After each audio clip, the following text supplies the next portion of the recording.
ఇక ఐదవది అశ్వగంధ. అశ్వగంధ పురాతన మూలిక. దీన్ని తరచుగా ఇండియన్ జెన్సింగ్ అని కూడా పిలుస్తారు. జెన్సింగ్ అంటే వివిధ ఔషధాల గుణాలు కలిగిన మొక్క అని అర్థం. ఈ మూలికలో ఉండే పునరుద్ధరణ మరియు పునరుజ్జీవన లక్షణాల కారణంగా ఆయుర్వేదంలో దీనికంటూ ఒక ప్రత్యేకమైన స్థానాన్ని సంపాదించుకుంది. ఇది మీ శక్తి స్థాయిలను పునరుజ్జీవింపచేస్తుంది మరియు ఓర్పును పెంచుతుంది.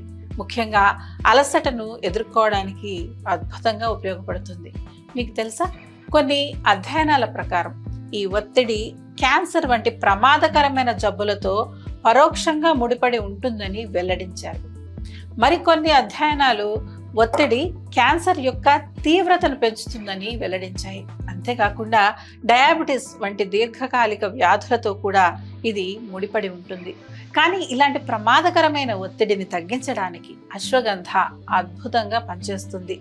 దీని యొక్క అడాప్టోజెనిక్ లక్షణాల కారణంగా శరీరానికి ఒత్తిడి, ఆందోళన, అలసట వంటి వాటికి ప్రతిస్పందించడానికి సహాయపడతాయి. అంతేకాకుండా ఇది ఒత్తిడి హార్మోన్ అయినటువంటి కార్టిజోల్ స్థాయిలను కూడా తగ్గిస్తుంది.